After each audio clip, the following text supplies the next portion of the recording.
Bienvenue sur Africa 24 au sommaire de votre journal Financia. Forum algéro-sénégalais ce lundi à Alger. Ce rendez-vous économique est la première étape de la visite d'État du président sénégalais Macky Sall. Plusieurs contrats devraient être signés entre les deux pays.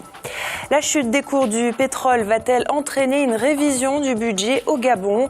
Pour limiter les risques, le président Ali Bongo Ondimba a invité son Premier ministre à organiser cette semaine un séminaire sur la crise pétrolière. Et en fin d'édition, nous ferons le tour des marchés boursiers africains.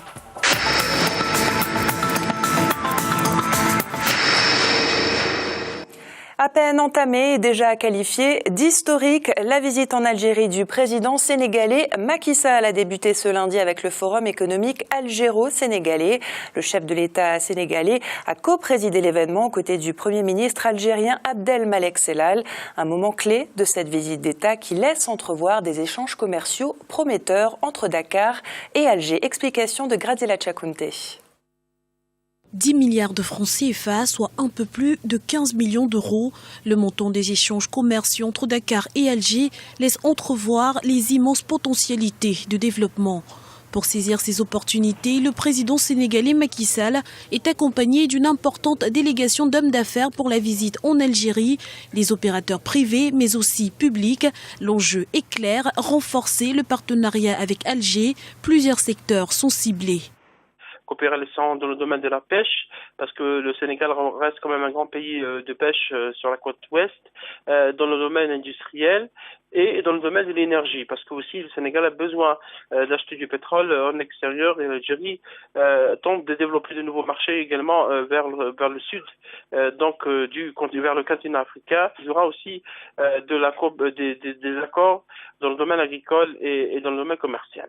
Dès ce lundi, aux côtés du Premier ministre algérien Abdelmalek Sellal, le chef de l'État sénégalais a co-présidé le forum économique entre les deux pays, un rendez-vous stratégique pour Alger qui vise une croissance de 7% à l'horizon 2019.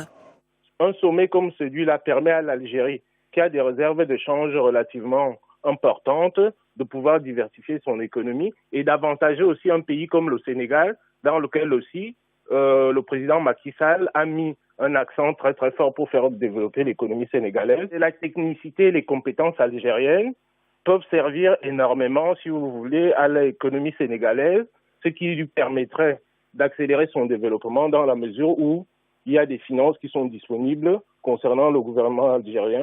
Alger accélère ainsi la stratégie de diversification de son économie. En 2015, un plan quinquennal va être instauré pour opérer la bascule de l'économie nationale vers la production et la création de richesses. Objectif, réduire sa dépendance aux hydrocarbures.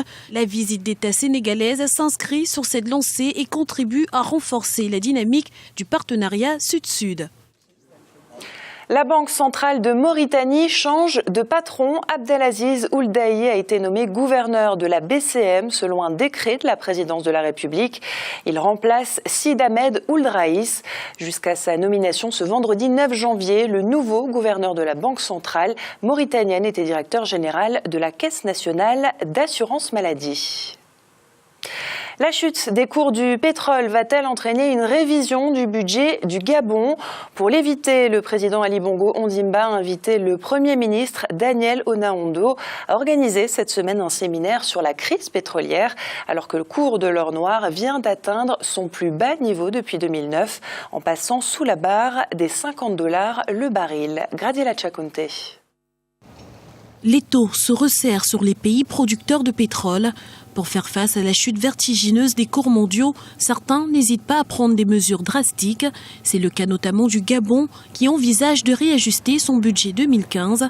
Il faut dire qu'en dépit des efforts consentis par le gouvernement en matière de diversification de son économie, celle-ci demeure fortement tributaire de la rente pétrolière qui représente entre 50 et 60% des revenus de l'État et près de 80% de ses recettes d'exportation. Je ne vois pas comment est-ce que l'État gabonais pourrait se passer, si vous voulez, d'une révision du budget, dans la mesure où c'est pratiquement un phénomène qui touche tous les pays pétroliers, et le Gabon en particulier, vu sa dépendance vis-à-vis des recettes d'exportation, qui est semblable à peu près à un pays comme l'Algérie, qui aujourd'hui a demandé, par exemple, à l'Arabie Saoudite de baisser sa production Donc, de mon point de vue, c'est un passage obligé pour tous les pays pétroliers. Une urgence donc, d'autant plus que l'agence de notation Fitch Ratings a récemment abaissé les perspectives du pays de stable à négative, anticipant une chute de 20% de la valeur du pétrole produit par le Gabon en 2015.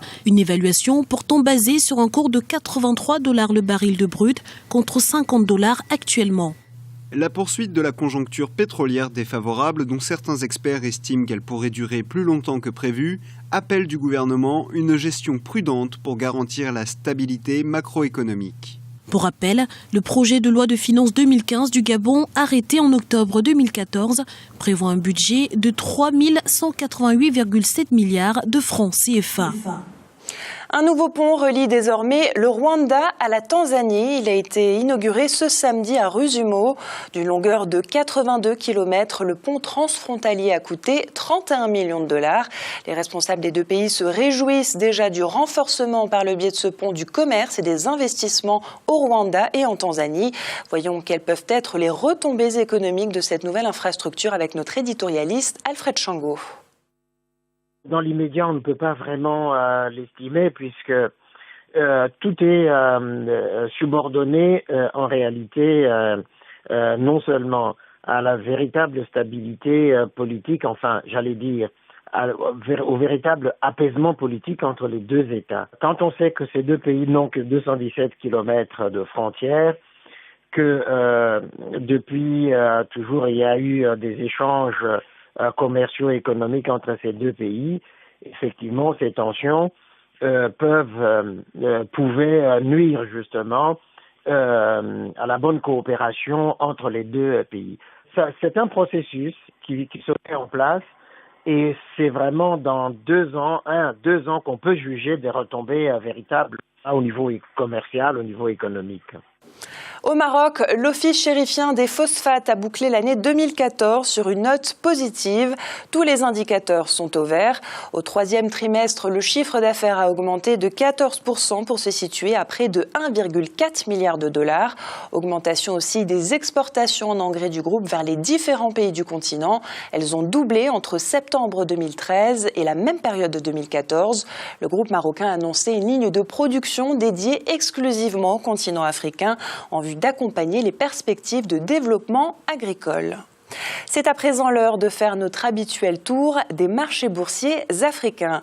En Afrique australe et dans l'océan Indien, baisse de 0,43% pour l'indice sud-africain, plus 0,19% pour la bourse de Nairobi, baisse de 0,3% pour l'île Maurice et pour les marchés boursiers du Botswana, l'indice est quasi stable à plus 0,09%.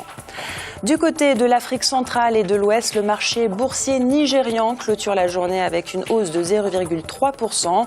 La BRVM d'Abidjan gagne, elle, 1,47% et la bourse du Ghana perd 0,03%. Enfin, en Afrique du Nord, l'indice tunisien gagne 1,32%. Celui de l'Égypte augmente de 2,24% et au Maroc, c'est plus 2,05% pour le Mali. Voilà pour l'actualité économique de ce lundi 12 janvier. Restez sur notre antenne, l'information continue sur Africa 24.